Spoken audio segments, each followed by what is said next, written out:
자, 여러분들의 삶에 흔들림이 없는 내 인생이 한 번도 흔들린 적이 없다, 이제 그런 분들이 계십니까? 아마 그런 분들이 없을 거예요. 지상에는 우리의 삶이 늘 흔들려요. 그래서 마치 어떤 분은 보면 롤러코스터를 탄 것 같은 그런 인생들이 있습니다. 막 이렇게 있잖아요, 그죠? 롤러코스터 타보신 분?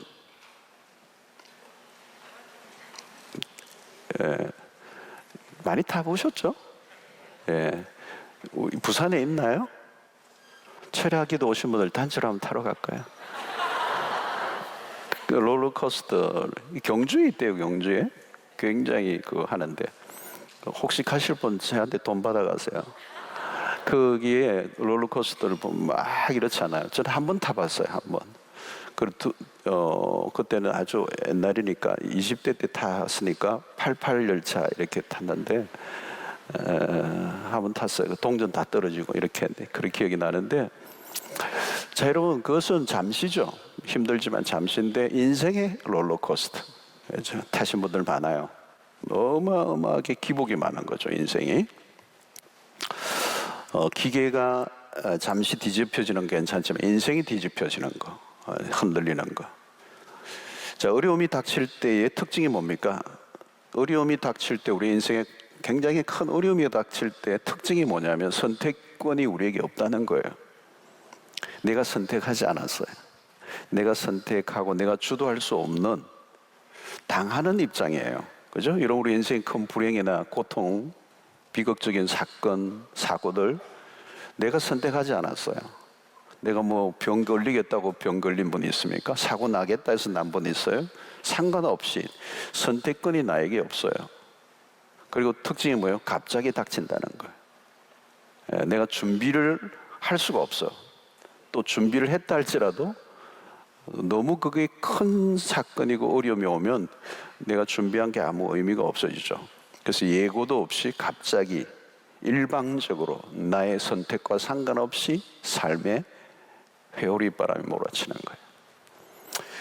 자, 오늘 2절과 3절에 이런 일들이 일어났습니다. 그러므로 땅이 변하든지 산이 흔들려 바다 가운데에 빠지든지 바닷물이 솟아나고, 그죠? 이런 쓰나미 같은 거죠.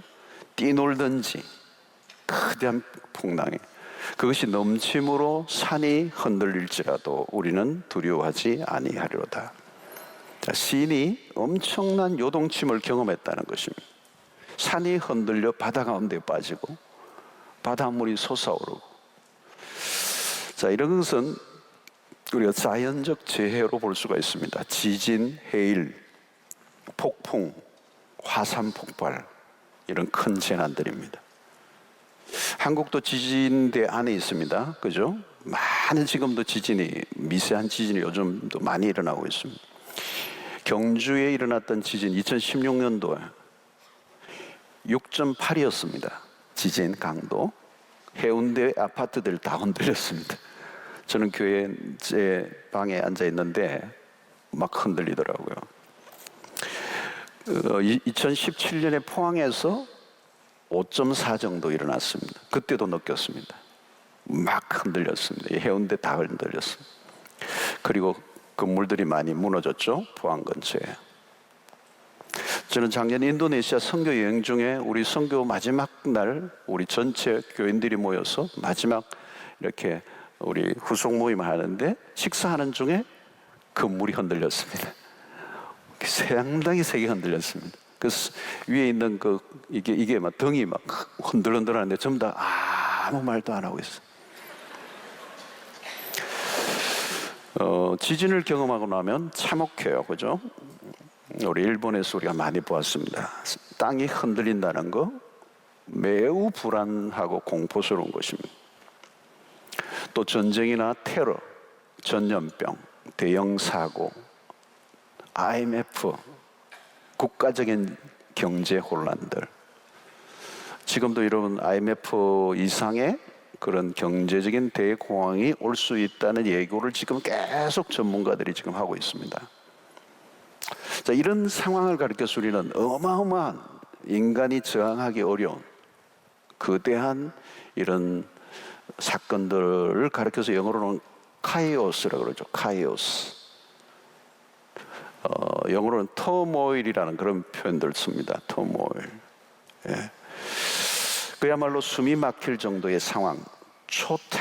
특급 태풍들, 그죠? 비가 조금 오면 우산을 쓰면 되는 거죠. 근데 폭우가 쏟아지면 우산이 소용이 없어집니다. 지진이 3, 4도 정도면 지나가요. 근데 7도가 되면 도로가 뒤집혀져 버립니다. 건물이 상당한 건물들이 무너집니다. 지금 우리 한국은 지진 7도를 견딜 건물들은 많지 않습니다. 최근에 지은 건물들 외에는. 여러분, 바람이 웬만큼 불면 비행기가 뜨죠. 그러나 초강풍이 불면 비행장이 폐쇄됩니다. 우리의 삶에도 인간의 힘으로 감당할 수 없는 일들이 일어납니다. 오늘 시인이 그런 일들을 경험했죠. 이게 근데 사실은 세상의 모습이에요. 비정상적인 모습, 질서가 완전히 파괴된 상태. 이런 어떤 일반적인 그런 삶의 패턴이 다 깨져 버린 것입니다. 무질서, 카이오스입니다. 이런 것을 가르쳐서 우리는 혼돈, 혼란, 격동이라는 단어를 써요. 자, 이럴 때 다가오는 감정은 뭡니까? 우리에게 오는 기본적인 태도는 우리가 감당할 수 없다라고 합니다. 이때 무슨 감정이죠? 절망입니다. 절망. 자, 6절에 보면 문나라가 떠들며 왕국이 흔들렸더니 그가 소리를 내심에 땅이 녹았도다. 자, 여기에도 이런 보십시오. 문나라가 떠들며 왕국이 흔들렸다. 이스라엘 나라도 역사 속에 수없이 불안정함을 경험했습니다. 외침을 수없이 경험했습니다. 그렇죠? 지금도 예루살렘이 침공을 받고 있는 상황이라는 겁니다. 왕국이 흔들린다는 것은 작은 일이 아니죠. 그리고 여기 보니까 문나라가 떠들며 혼란하다는 겁니다. 한 나라가 아니고 많은 나라들이 혼란 속에 있다는. 자, 왕국이 흔들린다. 또 국제적인 혼란. 그래서 전체적으로 공통된 특징은 흔들리고 있다는 것. 자, 이게 세상 나라의 특징입니다. 요즘도 여러분 코로나19로 세상이 요동을 치고 있습니다. 급속하게. 그렇죠? 지금만 해도 지금 이미 이제 사망자가 50만을 이제 넘어가고 있습니다. 자, 여러분, 이 흔들린다는 건 뭘까요? 유동성입니다. 유동성. 이게 불안정한 상황이죠. 이것이 한 개인에게도 오고 국가적으로도 오고 세계적으로 일어나고 있는 세계적인 혼란을 얘기하고 있습니다. 자, 여러분, 인간에게 가장 기본적인 욕구가 뭐죠, 여러분? 가장 기본적인 욕구 중에 하나가 안정감입니다. 안정감. 열심히 돈을 버는 이유도 안정된 삶을 살고 싶기 때문에. 그렇죠? 돈을 버는 이유 중에도 많은 것들이 있지만 안정된 삶입니다. 누구에 의해서도 어떤 것에 의해서도 내가 침해받지 않는 안정된 삶. 그게 우리의 삶의 기본적인 욕구예요. 그죠? 요즘 뭐 주택 문제, 아파트 뭐 이런 집 문제로 지금 국가가 뭐 여러 가지 지금 혼선을 빚고 있죠. 이 집을 사는 이유도 뭐죠? 안정감입니다. 월세, 전세. 월세, 전세로 있으면 어때요? 주인이 언제든지 나가라 그러면 나가야 돼요. 그죠? 이게 좀 불안한 겁니다. 이민을 많이 가는 이유가 뭘까요? 이민을 많이 갈 때는 나라가 불안정하니까 안정된 나라로 가는 겁니다. 뉴질랜드로 가고 호주로 가고 미국으로 가고. 옛날에는 미국으로 말이야. 예. 자, 여러분, 우리나라가 나라를 많이 빼앗겨 보았습니다. 6.25를 경험하고 공산화될 뻔도 했습니다. 이 열강의 틈에 끼어 있기 때문에 이 대한민국이라는 나라는 언제나 불안정한 나라였어요. 예. 그리고 인구는 적고 나라 국력은 약하고 주변의 열강의 눈치를 보며 살으니까 우리 안에 늘 불안함이 내재 있는 거예요. 그렇죠? 지금도 마찬가지입니다. 그죠? 우리 한국 사회의 가장 큰 특징 중에 하나는 불안정함입니다. 계속 바뀌고 있잖아요. 그죠? 입시 제도도 계속 바뀌는 거잖아요. 그러니까 아이들이 불안한 거예요. 고3 괜찮아? 그죠? 그러니까 늘 불안정한 겁니다. 나라 전체가 무슨 제도나 시스템이 계속 바뀌는 거예요. 예. 지금 코로나는 더 많은 것을 변화시키고 있습니다. 그래서 우리는 코로나 이전으로 돌아갈 수 없다고 그럽니다. 그리고 어마어마한 변화, 거대한 이 팬데믹 현상으로 전혀 다른 세상으로 간다고 지금 얘기하고 있습니다. 자, 이 불안정하고 불완전한 세상을 우리가 살고 있습니다. 여기서 우리는 예측 불허의 세상이다. 사실 오늘 이 시인이 경험하고 있는 겁니다. 오늘 시편 46편의 시인이 경험하고 있는 것이고, 또 시인이 살았던 그 시대, 그리고 이스라엘의 상황도 이와 비슷했다는 겁니다. 땅이, 바다가 그냥 모든 게 흔들리지 말아야 될 것들이 흔들리고, 문 나라와 그리고 이스라엘 나라 자체도 뒤죽박죽이 됐다는 거죠. 자, 이런 끊임없이 변화되는 것들 속에서 경험하는 건 뭡니까? 미래를 예견할 수 없는 거죠. 원인을 알 수 없는 질병들이 속출하고, 원인을 알 수 없는 일들이 막 터지는 것. 여러분, 전염병도 마찬가지죠. 지금 주기가 빨라지고 있다는 거예요. 그죠? 우리가 그동안 광우병, 구제역, 사스, 메르스, 조류독감, 지금 코로나로 인해서 이 코로나 이후에 또 계속 반복되는 이런 이 바이러스의 전쟁이 올 거라는 것. 뿐만 아니라 우리는 정신적이고 도덕적인 가치 해체, 지구의 에너지 고갈, 환경적 변화로 자전 천재지변이 앞으로 더 많이 닥쳐. 지금 우리나라도 기후 변화가 어마어마하게 많이 왔습니다, 그렇죠? 동남아 날씨가 되었어요. 자, 이렇게 나라도 흔들리고 환경도 계속 불규칙하고 변화되고, 뿐만 아니라 우리의 가정들이 흔들리고 있습니다. 그렇죠? 오늘 이게 천재지변과 같은 어떤 환경적 변화뿐만 아니라 우리의 가정이 위기를 맞고 해체를 경험하고 있습니다. 또 개인의 건강도 마찬가지예요. 그 개인 건강도 언제든지 무너질 수 있죠. 자, 우리의 이 문화적인 변화들이 급변하니까, 또 우리 한국 사회는 굉장히 빨리 경제적으로 성장했지만 OECD 국가 중에서 가장 높은 자살률을 나타내고 있습니다. 자, 이렇게 보면 역사는 이렇게 앞으로 발전되는 것 같지만 발전되지 않아요. 앞으로 점점 더 좋아질 것이다 라고 하는 이런 낙관론을 펴고 있지만, 역사를 보면 그렇지 않습니다. 이 과학적인 발전이나 문명의 발전이 있었지만 전체적으로 보면 이 세상은 더 불안정해지고 더 미래를 예측할 수 없는, 그래서 오늘 여러분 보십시오. 많은 우리가 발전이 되고 이전보다 경제적으로 여유가 있고 그랬는데, 많은 산업 폐기물과 이런 것들이 생산되면서 어떻게 되죠? 우리가 지금 지구 전체가 지금 숨을 못 쉬고 있는 거죠. 병이 지금 온갖 질병들이 우리에게 다 찾아옵니다. 자, 인간의 의지와 상관없이 갑자기 불가항력적인 일들이 많이 닥치고, 우리는 하루도 편할 날 없이 뉴스감들이 넘치고 있고요. 내 인간성이 말살되고 끔찍한 범죄들, 그 엄마가 자녀를, 친모가 그 자식을 그렇게 학살을 하는 이런 세계를 우리가 보는데, 이제 우리가 감당할 수 없는 수준을, 감당할 수 있는 수준을 훨씬 더 넘어선 문제들이 지금 일어나고 있는 것입니다. 자, 오늘 이 시편 46편에 일어나고 있는 이 상황, 정말 모든 것이 뒤집어지는 카이오스, 이 불안정함 속에서 찾아오는 것 중에 하나가 뭡니까? 두려워함입니다. 두려움. 그래서 오늘 시편의 주제는 두려워하지 말라예요. 두려워하지 말라. 환난과 위기의 순간에 사람들이 경험하는 감정은 두려움이라는 감정이에요. 수많은 갖가지의 두려움들이 그림자처럼 따라다닙니다. 사람들이 두려움에 사로잡혀 있어요.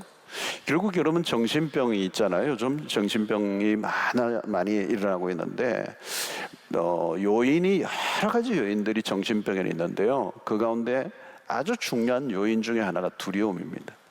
이 두려움의 이 상황, 그 두려움을 이겨내지 못할 때 결국은 이 정신병이 찾아오는 것이죠.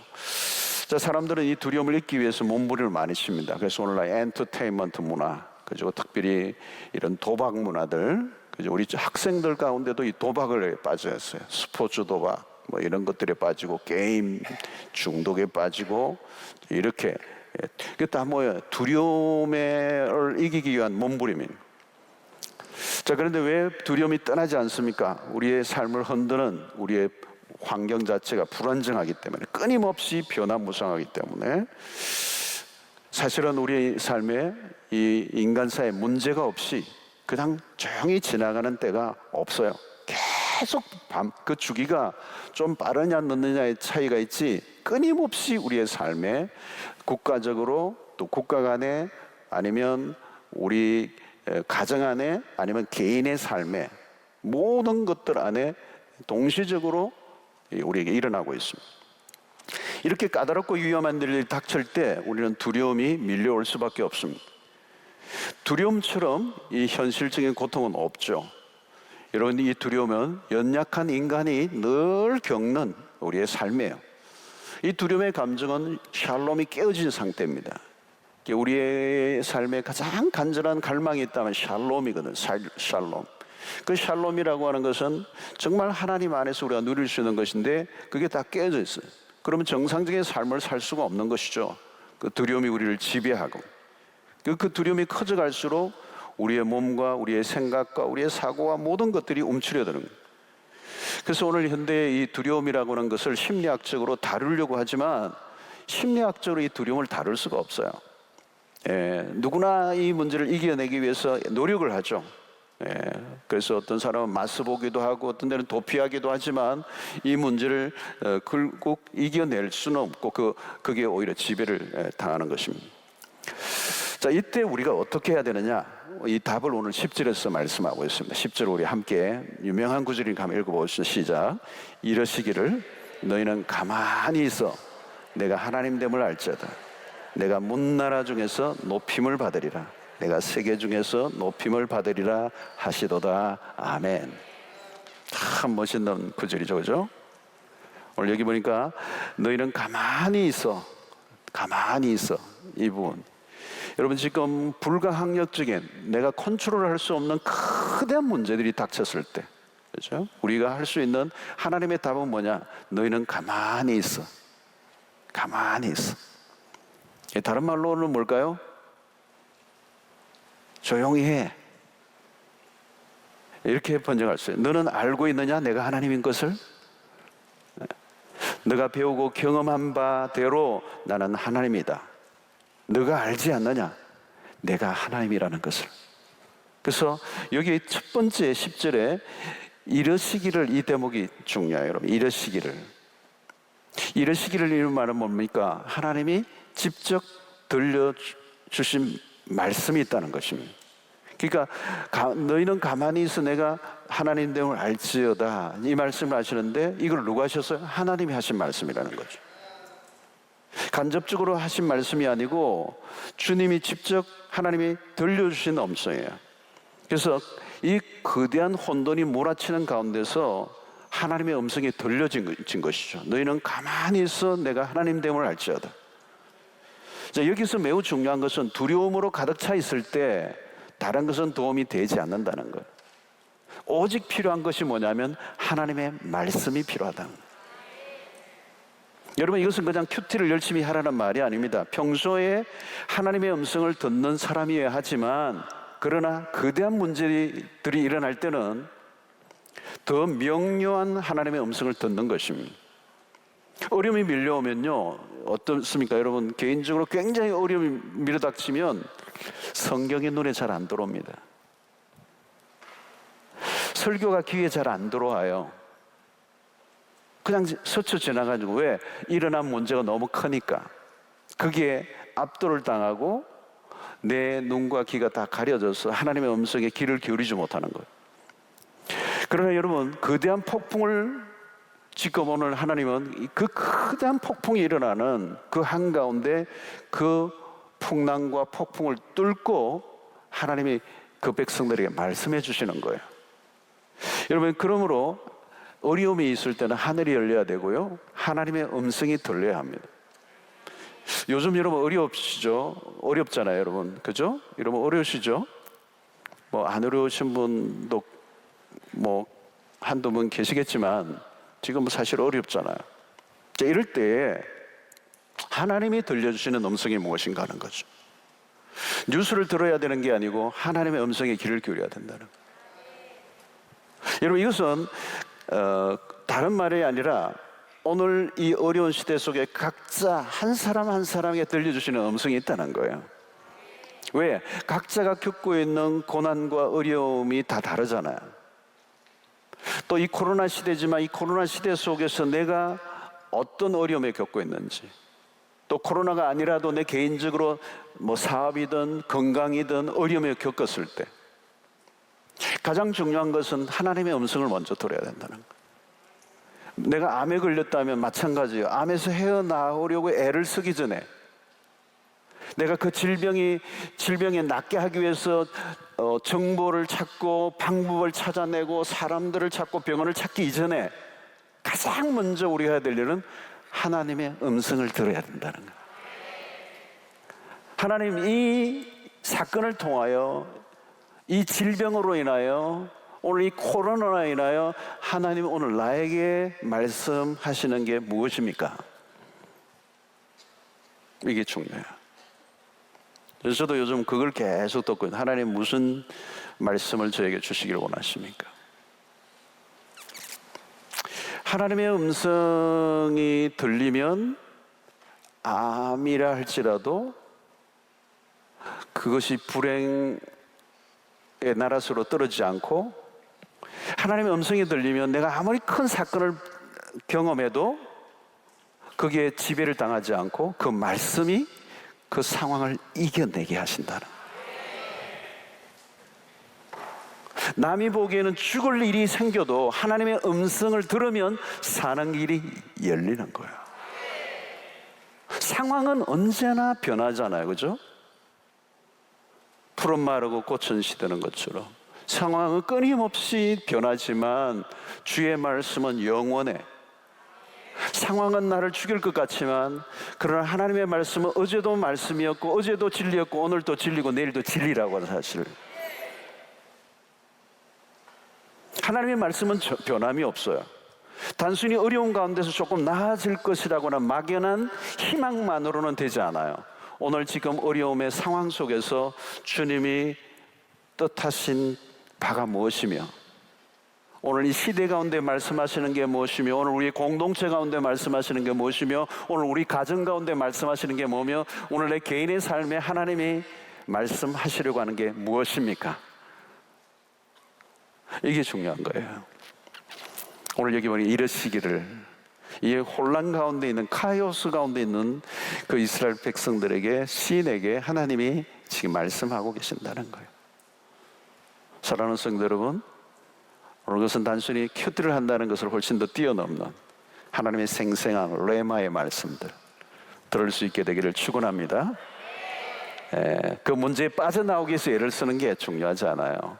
빠져나와도 또 다른 문제가 와요. 중요한 것은 그 사건을 통하여 분명히 하나님이 말씀하시려고 하는 메시지가 있다는 거예요. 그걸 못 들으면요, 아무 의미가 없어요. 아무리 힘들어도 하나님께서 나에게 말씀하시는 것을 내가 붙잡으면 우리는 그 폭풍을 뚫고 나갈 수가 있어. 할렐루야. 여러분, 그 사건, 오늘 여러분이 당하고 있는 이 사건들 속에서 주님의 말씀을 들으시기를 바랍니다. 저는 오늘 이 코로나를 통해서도 참 많은 메시지를 하나님 주셔요. 하나님의 이 어떤 코로나로 인해서도 하나님은 당신의 계획을 실패하지 않으실 것이고, 하나님의 계획이 수정되는 일도 없을 것이고, 하나님의 역사는 도도하게 이루어져 가고 있음을 믿습니다. 이제 그것이 레마로 나에게 다가와야 돼요. 그냥 공식적인 어떤 누가 한 책에서 읽은 것이 아니라 하나님의 말씀만이 영원히 우리의 인생의 답이 되고 남을 줄로 믿습니다. 여러분, 어떤 때는요, 우리가 성경을 묵상을 많이 해왔기 때문에 그 성경을 다 알잖아요, 그죠? 그래서 어떤 때는 뭐 성경의 어느 대목을 뚜렷하게 주실 수도 있어요. 그래서 어떤 몇 장 몇 절 어떤 구절을 딱 정확하게 줄 수도 있어요. 그러지 않으면 또 다른 형태로든 어떤 형태로든 하나님께서 나에게 말씀하실 때 내적인 확신을 주시고, 또 그 말씀으로 인하여 내 안에 큰 소망이 생기는 그런 역사가 있을 줄로 믿습니다. 자, 그 들려주시는 말씀이 오늘 여기에는 누구예요? 여기에는 무엇이옵니까? 너희는 가만히 있으라는 거죠.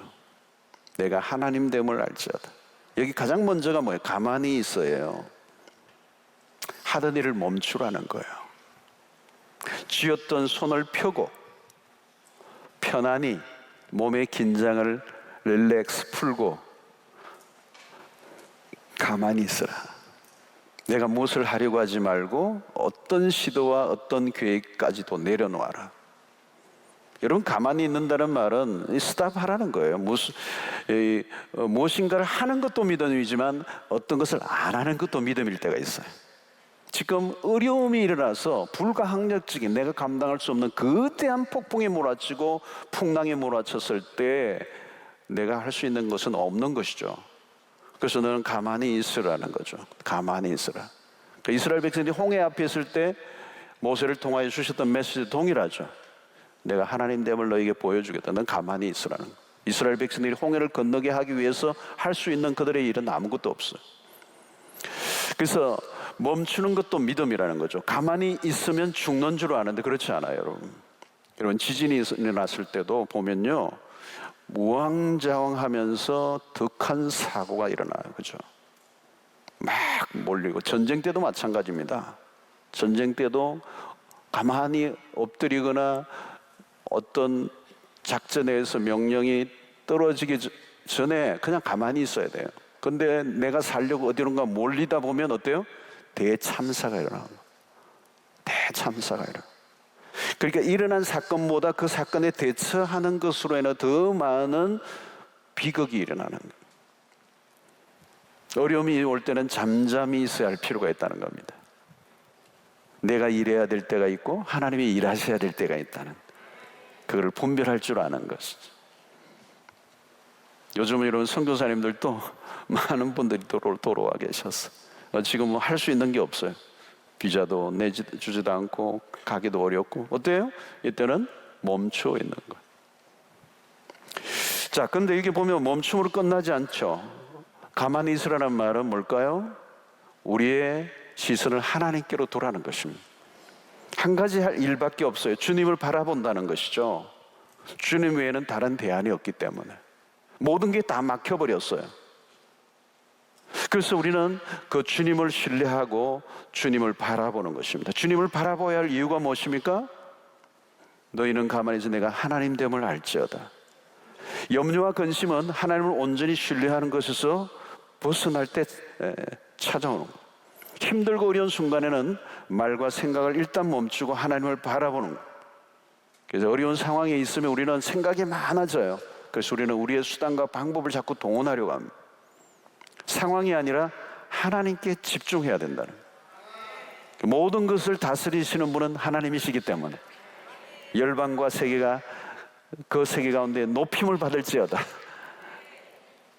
여러분, 오늘날 코로나로 인하여서도 사실 모든 게 스탑이 되었어요. 교회적으로도 어려움이 많아요.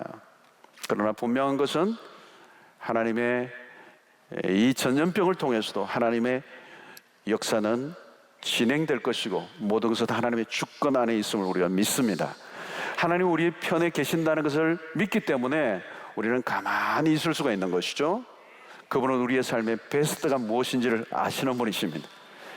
여러분, 이 사실을 믿습니까? 내가 무엇을 한다고 되는 게 아니요, 하나님이 일을 하시도록 공간을 내어드리는 행위, 이게 믿음이고 오늘 우리가 해야 될 매우 중요한 태도입니다. 자, 여기서 보면 가만히 있어 하나님 됨을 알지어다라고 할 때 이 알지어다는 뭐예요? about God이 아니고 of God입니다. 그러니까 하나님에 대한 이론을 알라는 얘기가 아니고 하나님을 실제적으로 경험하여 알라는 것입니다. 하나님 됨을 알지어다. 이것은 그냥 개념적인 하나님이 아니라 하나님을 실제적으로 자신의 삶 속에 깊이 경험하는 걸 말하는 거예요. 너희 하나님의 선하심을 맛보아 알지어다라고 하는 것처럼. 그 맛본다라고 하는 표현이 그거예요. 그래서 안다라고 하는 거죠. 실제적으로 교제를 통하여 그분이 나를 알고 내가 그분을 아는 암. 연애 소설을 100권 읽는 것보다 연애 한 번 해보는 게 훨씬 더 연애를 더 잘 아는 거예요. 아무리 많이 연애소설 읽어도 한 번도 안 해본 사람은 연애를 몰라요. 여러분, 요즘 인터넷을 통해 아는 것들이 많아졌죠. 그죠? 그래서 우리는 시대에 뒤떨어지지 않게 해서 인터넷 막 정보를 이제 캐죠. 그러나 여러분, 그런 거 아무리 많이 알아도 거대한 문제가 터지면 아무 소용이 없어요. 저 요즘 보니까요, 코로나에 관련된 책들이 막 쏟아져 나와요. 뭐 기독교계도 쏟아져 나오지만 일반 서적에도 코로나에 관련된, 그리고 코로나 이후 어떻게 할 것인가 책이 막 쏟아져 나와요. 저도 이제 여러 권, 몇 권 이제 사서 지금 이제 읽고 있는데요.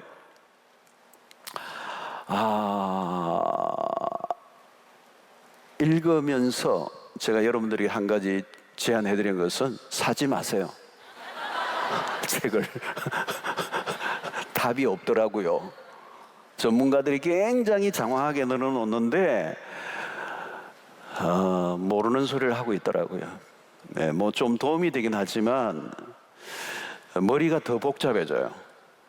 머리가 더 복잡해지고 어떤 세상이 펼쳐질 것이라고 얘기만 해요. 그게 답이 없어요. 답을 해줄 수가 없죠. 여러분, 진정한 지식은 하나님을 아는 것입니다. 성경은 우리가 세상에 정보가 부족해서 망한다고 하지 않아요. 하나님을 아는 지식이 없어서 망한다고 그랬어. 그래서 호세아 4장 6절의 말씀이 매우 중요하죠. 내 백성이 지식이 없으므로 망하는도다. 이 지식이 뭐예요? 하나님을 아는 지식이에요. 내가 지식을 버렸으니 나도 너를 버려 내 제사장이 되지 못하게 할 것이요, 내가 내 하나님의 율법을 잊었으니 나도 내 자녀를 잊으리라. 어떻게 살아야 합니까? 그래서 호세아 6장 3절에 이렇게 얘기하잖아요. 그러므로 우리가 여호와를 알자, 힘써 여호와를 알자. 여러분, 이게 답이에요. 여러분, 이게 답이에요. 하나님에 대한 무지가 얼마나 두려운가. 하나님이 이제 내가 가만히 있어 하나님됨을 알라고 말씀하십니다. 혼란하고 어려울 때 필요한 것은 하나님 그분이 누구이신가를 더욱더 깊이 경험하는 것입니다. 그 하나님은 누구이십니까? 그 하나님은 오늘 1절에 이렇게 얘기합니다. 하나님은 우리의 피난처시여 힘이시니 환난 중에 큰 도움이시라. 할렐루야. 여러분, 시인의 고백에 우리의 삶이 흔들릴 때마다 여러분 이 1절을 선포하십시오. 우리 같이 한번 읽어봅시다. 시작. 하나님은 힘이시니 환난 중에 만날 큰 도움이시라. 아멘. 여러분, 우리의 삶이 흔들릴 때마다 우리가 그 하나님을 바라봐야 되죠. 그분이 우리의 피난처가 되시고 우리의 환난 날에 큰 도움이 되시고, 우리가 하나님께로 잠잠히 나아갑니다. 주님만을 붙드는 거죠. 환경은 언제나 요동이 쳐요. 언제나 환경은 요동을 칩니다. 그러나 하나님은 변함이 없으신 분이십니다.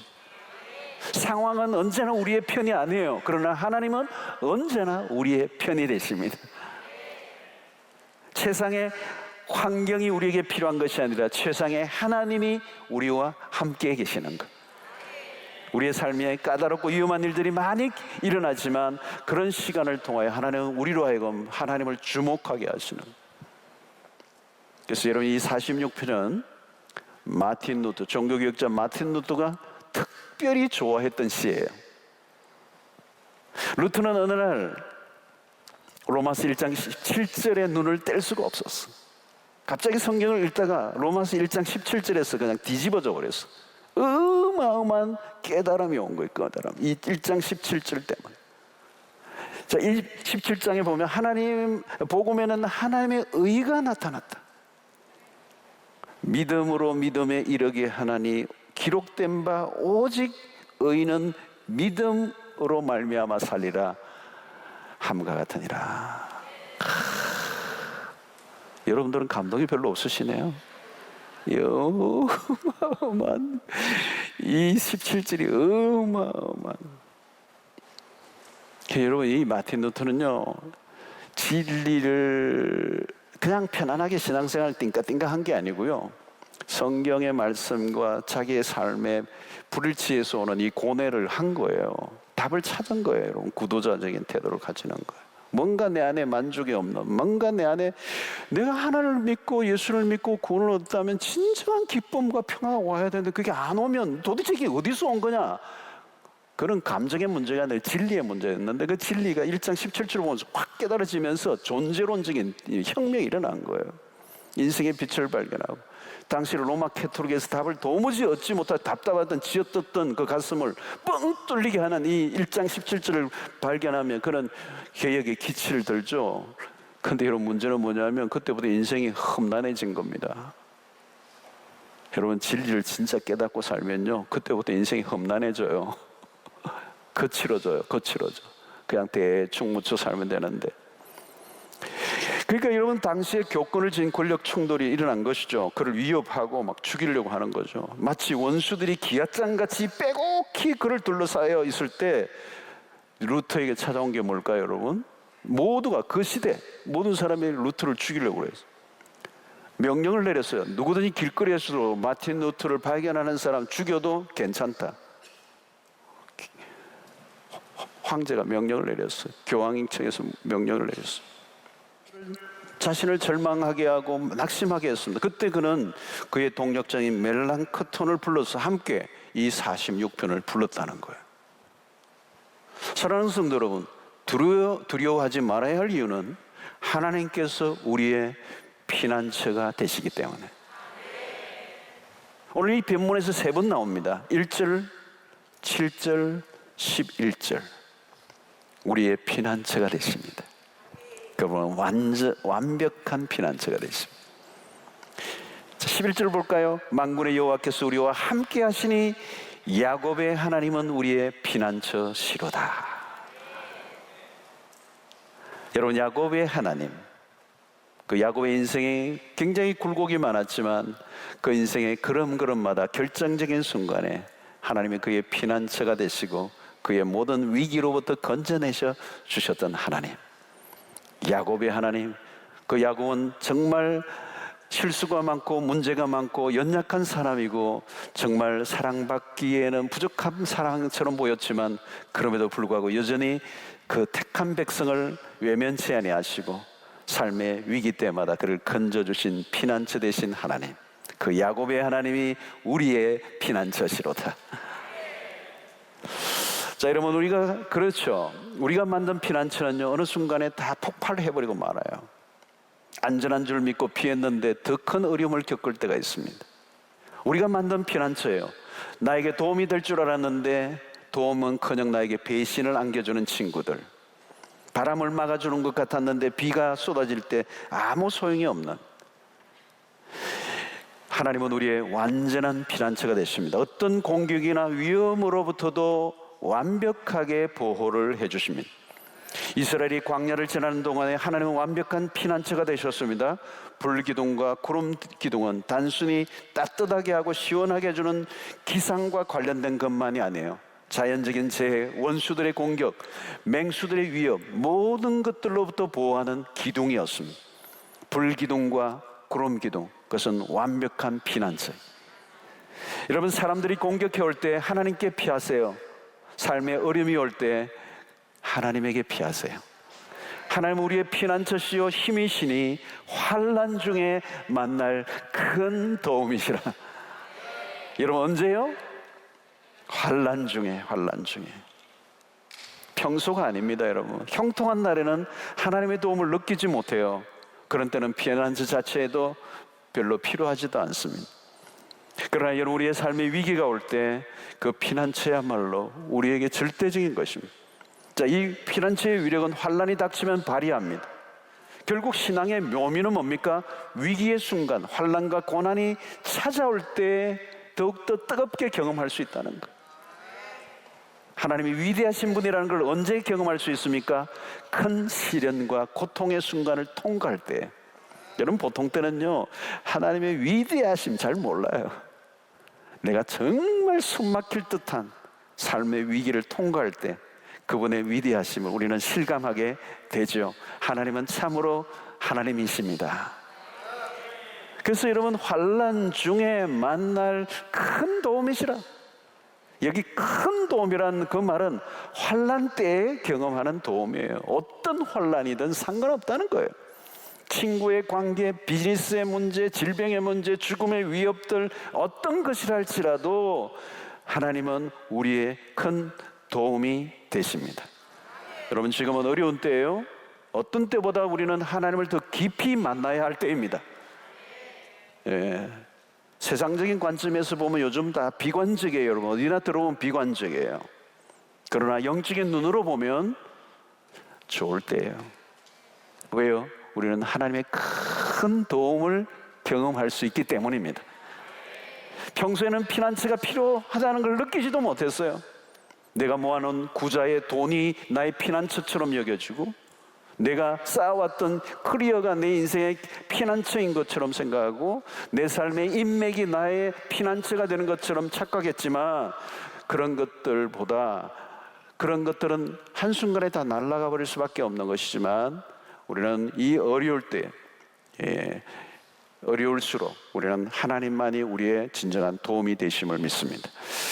자, 피난처 되신 하나님은 어떤 분이시라고요? 오늘 7절에 보니까 만군의 여호와께서 우리와 함께 하시니 그랬어. 여러분, 이 구절이 11절에도 한 번 더 반복됩니다. 뭐죠? 함께 하심. 우리의 피난처가 되시는 그 하나님은 우리와 함께 하신다. 이 기독교 교리의 가장 핵심에 이 성육신이 있습니다. 하나님께서 우리에게 해주실 수 있는 가장 위대한 약속, 내가 너와 함께 할 것이다. 십자가 속에서 그 분명한 하나님이 우리에게 주신 약속이 그거예요. 내가 함께 하겠다는 것을 성취하신 사건이 십자가 사건이에요. 우리와 영원히 있어 주시기 위하여 하나님의 약속을 이행하신 것이 바로 십자가와 부활입니다. 성도 여러분, 두려움이 있습니까? 하나님이 더 이상 해 주실 것이 없어요. 고난이 닥쳐올 때 우리가 스스로 해결할 수 없지만 하나님의 분명한 약속이 하나 있어요. 내가 너와 함께 하겠다. 그 말씀이 우리의 삶의 최고의 처방이요, 모든 환난과 위기를 이겨낼 수 있는 최상의 하나님의 방법이. 그래서 오늘 5절을 보십시오. 하나님이 그 성중에 계심에 성이 흔들리지 아니할 것이라. 새벽에 하나님이 도우시리로다. 자, 여기 하나님이 거하시는 성, 그 성에 계시기 때문에 그 성이 흔들리지 않을 거라는 거. 하나님이 계신 성은 흔들리지 않아요. 이 성이란 어떤 곳일까요? 성소를 말합니다. 하나님께서 임재하신 곳. 피난처가 어디죠, 여러분? 하나님이 임재하신 곳. 돈이 많이 있는 게 피난처가 아니고요, 우리의 진정한 피난처는 하나님이 우리와 함께 하시는 것. 진정한 피난처는 오직 한 곳이에요. 하나님. 그분에게 피하는 것보다 더 안전한 곳은 없습니다. 피난처란 그러므로 하나님의 임재를 말해요. 하나님의 임재. 매 순간 우리는 삶의 현장에서 하나님의 임재를 구해야 합니다. 하나님의 임재, Presence of God. 지금 이곳에 나와 함께 하시는 하나님. 하나님의 임재를 강하게 경험하는 게 중요해요. 오늘 어려울 때, 어려울수록 우리는 그 어려움을 느끼지 않을 만큼 강력한 하나님의 임재가 내 안에 있어야 된다는 거예요. 그 하나님이 이 우주보다 크시고 내가 겪고 있는 오늘 환난보다 더 크신 분이기 때문에 그 임재, 그 크신 하나님을 우리가 임재를 경험하면 우리는 두려워할 필요 없어. 두려움이 생기지가 않아요, 여러분. 여러분, 어린 아이들을 보면 가장 두려움, 불안할 때가 언제예요? 집이 없을 때가 아니에요. 부모가 부재할 때예요. 아무리 먹을 게 많고 장난감이 많아도 부모를 대신할 수 없죠. 아무것도 없어도 엄마가 있으면 든든하잖아요. 이스라엘의 보호자는 누구예요? 하나님이시라는 거죠. 그 하나님이 그들의 아버지가 되시기 때문에, 그분이 진정으로 그 이스라엘이 의지할 분은 오직 한 분밖에 없다는 거. 불안정한 시대, 두려움으로 가득한 세상에서 우리에게 피난처, 그 피난처가 없다면 우리는 다 죽죠. 그죠? 매일 매 순간 우리는 그 피난처가 있으면 어떤 어려움이 와도 이겨낼 수가 있어. 상처받지 않을 수도 있고요, 피해에 사로잡히지 않을 수도 있습니다. 그래서 우리가 이 피난처를 얻기 위해서는 하나님의 임재에 사로잡히는 것, 이 하나님의 임재에 사로잡히는 것 중에 중요한 게 뭘까요? 예배의 경험. 예배의 경험, 예배에 목숨을 거셔야 되는 거예요. 요즘 보니까 코로나로 인하여 온라인으로 예배를 드리시는 분들이 많이 계시는데, 온라인으로지만 정말 준비를 집에서 잘 하시고요, 옷도 갈아입어서 잠옷바람에 예배 드리지 마시고요, 누워서 이렇게 설교 듣는 게 예배가 아니고요, 정말 어떤 분은 보니까 그 시간에 정시에 또 예배 안 드리고 그 녹음된 거를, 녹화된 걸 가지고 편하게 월요일날 또 뭐 이렇게 적당하게 하면 그건 예배가 아니에요, 여러분. 예배가 아니에요. 정말 온전히 예배에 목숨을 걸어야 돼요, 어릴수록. 형식적인 예배에는 피난처가 될 수가 없어요, 여러분. 깊은 예배의 자리로 나가야 된다는 거예요. 하나님의 임재를 경험하는 건 뭘까요? 그 성소 안으로 들어가야 되는 거죠. 이방인의 뜰에서 아무리 봉사만 해도 소용이 없어요. 성소 안으로 들어가셔야 돼요. 피난처가 되신다는 말은 presence of God, 하나님의 임재예요. 하나님의 임재를 가장 강력하게 느낄 수 있는 그분의 성소 안으로 나. 그것은 뭐예요? 예배의 한가운데로 들어가는 거예요. 여러분, 주일날 예배도 마찬가지입니다. 짧은 예배지만 1시간 동안 우리는 깊이 하나님의 임재를 느끼며 주님이 내 안에 계시고 내가 주님 안에 거하는 이 완전한 합의를 경험하는,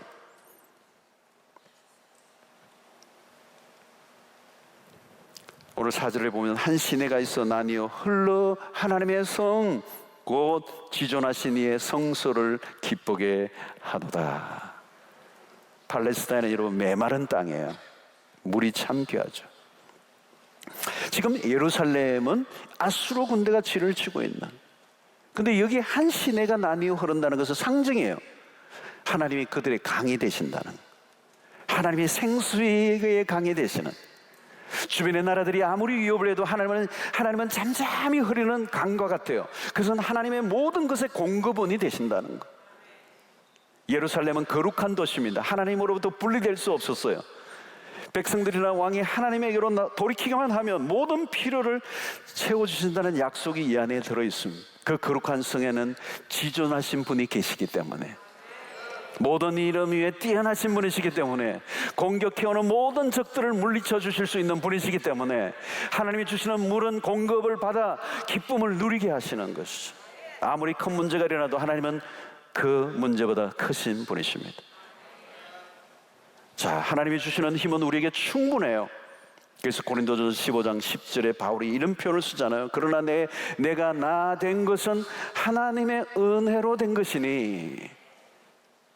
이런 표현들이 뭡니까? 바울의 삶에 날마다 수 없는 특급의 그 태풍들이 불어닥쳤었지만 그가 어떻게 승리를 했습니까? 나를 나되게 하시는 하나님의 은혜가 있었기 때문에, 하나님의 은혜의 강이 그의 인생의 중심부로 흘렀기 때문에 그런 하나님의 사람으로, 하나님의 사도로 서 있었던 거죠. 내가 모든 사도보다 더 많이 수고하였으나 내가 한 것이 아니오 오직 나와 함께 하신 하나님의 은혜로다 그랬잖아요, 여러분. 하나님의 은혜, 하나님의 은혜. 그래서 고린도서 10장 13절에 사람이 감당할 시험 밖에는 너희가 당한 것이 없나니 오직 하나님은 미쁘사 너희가 감당하지 못할 시험당함을 허락하지 아니하시고 시험당할 즈음에 또한 피할 길을 내사 너희로 능히 감당하게 하시느니라. 오늘 여러분, 어떤 어려움이 와도 우리로 하여금 피할 길을 내게 하시고 능히 감당하게 하시는 하나님이십니다. 여러분, 하나님이 주시는 힘을 언제 느낄 수 있습니까? 하나님이 주시는 이 힘, 능히 이기게 하시는 힘은 언제 느낄 수 있어요? 하나님의 임재로 가득할 때예요. 하나님의 임재로 가득하다는 것은 다르게 표현하면 하나님의 은혜에 사로잡히는 경험입니다. 하나님의 은혜에 푹 빠지는 거예요. 그래서 하나님의 은혜에 푹 빠진다는 말은 다르게 표현하면 무엇인가 하면 하나님이 생생하게 살아계신다는 걸 내가 느끼는 거예요. 그때 힘이 막 솟는 거예요. 왜 여러분 어려움이 오면 낙심하고 힘이 쫙 빠지고 그냥 막 다 주고 하는 신경을 하고 그래요? 하나님이 살아계신 것 같지 않으니까 그런.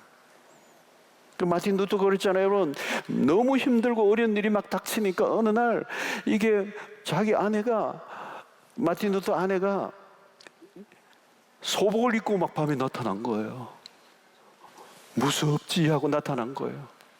그 왜 이러냐고, 누가 죽었느냐고 그러니까 하나님이 죽었잖아요. 무슨 소리냐고. 당신 보니까 하나님 죽은 것 같다고. 소복을 입고 그냥 퍼포먼스를 한 거예요. 그러니까 마틴 루터가 정신이 번쩍 드는 거예요. 하나님이 죽다니. 한 번씩 소복 입어볼 만해. 당신 보니까 하나님 죽은 것 같네. 하나님이 살아계신다면 당신이 뭘 두려워하냐고.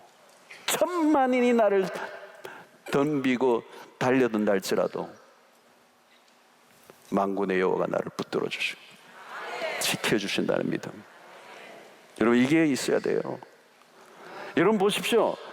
하나님의 은혜가 넘치면요, 힘든 줄도 모르고요, 두려운 것도 없고요, 그냥 시련이 넘어가는, 하나님의 임재로 가득한, 하나님이 살아계신다는 걸 너무도 생생하게 경험하니까 오늘 이 밤에 그 은혜가 있기를 바랍니다. 하나님이 살아계시면 되는 거예요. 하나님이 살아계시면 끝난 거잖아요, 여러분. 하나님이 죽으신 분이라면 우리가 할 게 아무것도 없죠.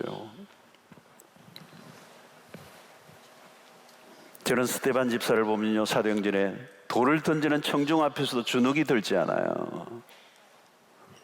멋있잖아요, 여러분. 오히려 저들을 용서해달라고, 저들이 하는 짓을 알지 못한다고. 그리고 스데반의 얼굴이 어떤 얼굴이요? 천사와 같았다니. 천사와 같았다. Like angel. 너무 브라이트한 거예요. 왜 그럴까요, 여러분? 어떻게 돌을 던지는데?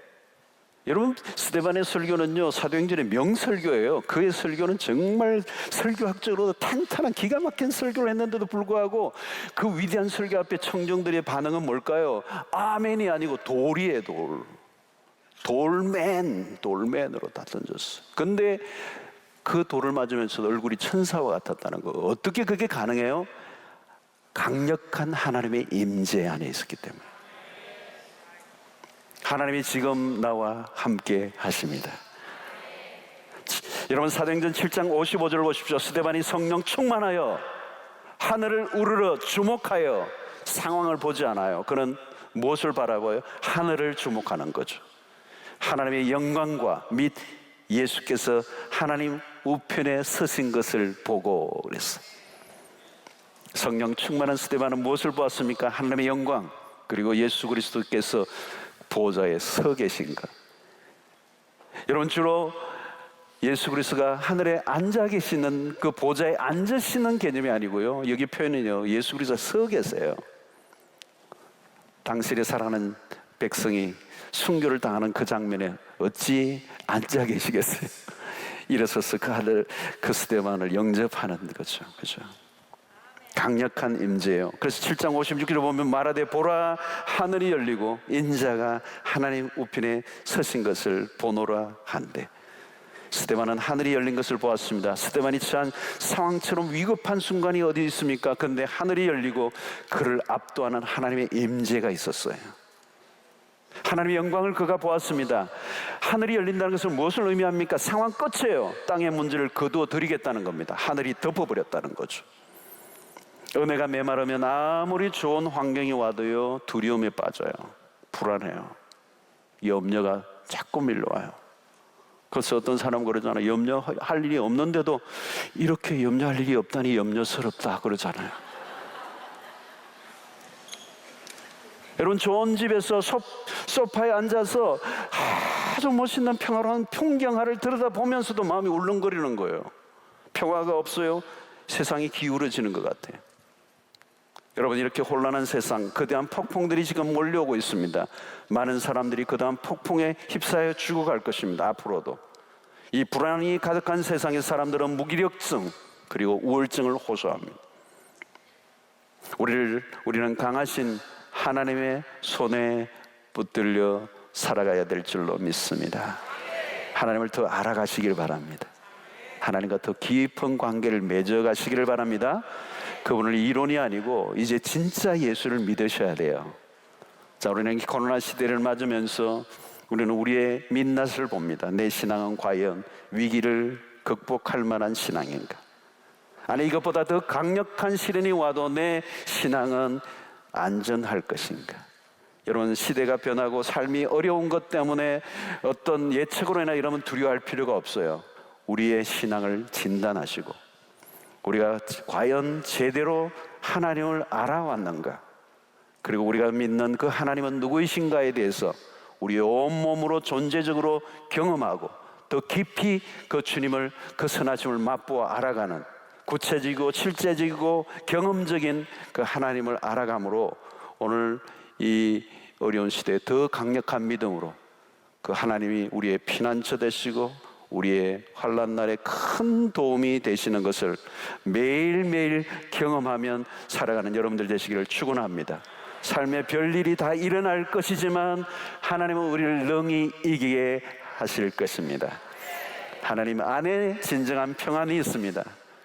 그분 안에, 내가 그분 안에 있을 때, 그렇죠? 이 풍랑인연하여 더 빨리 죽게로 가는 위대한 역사가 일어나게 될 줄로 믿습니다. 요동하는 세상, 끊임없이 땅이 솟구치고 바닷물이 솟구치고 흉흉하고 모든 게 뒤집혀지는 이 뒤집어지는 카이오스의 세상, 이 혼란한 세상에서 요동치며 예측할 수 없는 미래의 불안과 두려움이 가중되는 이때 요동치지 않고 피난처 되신 하나님께로 피하고 환난 날에 도움이신 그 하나님과 함께 오히려 비상하는 위대한 하나님의 사람들 되시기를 주의 이름으로 축원합니다.